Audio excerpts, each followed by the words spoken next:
Hi Liz, you got some lovely work here. Could you tell me a bit about how you did these photographs? Yeah, sure. Thank you very much, first of all. This is a series called Trincomalee. It was shot in 2011. Originally it's a self-published artist book, and these are like 3 prints out of the book. It is a story, kind of a very personal story. It's a story about my father's childhood in the north of Sri Lanka, which is being known for a very war-affected area.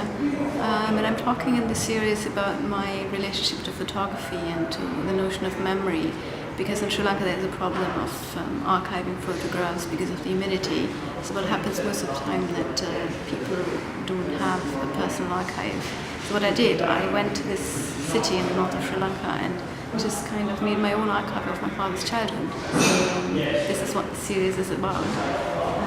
It is very vague, it's ambiguous, because I'm working with a memory of a 4-year-old child, because this was the time when my father was living there until he was 4 years old. So it's a very fragile story. Memory is anyway a fragile thing, I'd say. So I'm working on this very fragile string of a 4-year-old boy's memory, which happened to be my father, and telling the story in these photographs. It's lovely. Whereabouts is it in Sri Lanka? It's in the northeast. So you have Colombo at the west coast, so you have to cross the entire country to go to the east. Right. It's about, like I said, 9 hours drive. What's it? Yeah, so also in 2011-10 when I did the project, the war just ended. So it was a bit of a tricky operation to go there. I had to hide my camera and things like this. Really? Because I didn't want to be like known as a journalist. I was doing an art project, not any critical thing on what happened there. It's just a very, very personal viewpoint. Yes. Very personal story which I'm telling here, which has some connections to war, but I'm working more with the idea of how do we treat memory, how do we treat something what we call photography, personal archive. This is what I'm doing here. And the story can be read in the book, and the images are like trying to draw somebody into this experience what I had, which was obviously very moving. Yes. Yeah, it's one of those things where you I think as we get older you realise that the generation above us, unless you capture it while you can, yes, it's gone forever. Exactly. And so it's also about oral history or oral history of what we're seeing. It's happening a lot in Sri Lanka because exactly of this issue that people don't have much of photography. Yeah. Because they can't preserve it. It's nowadays a different story, but back in the days it was very difficult. So I talked to my dad about these things, and there's not much. There's basically like 2 little stories he remembers from that time, and from then on I kind of constructed what I wanted to know and what I wanted to explore. Yes. Did he leave there when he was around 4? Yeah, he was 4 years old. Trincomalee was a city which was very important during during the Second World War, because it has a natural harbour. So it is very much protected. So my grandfather was based there.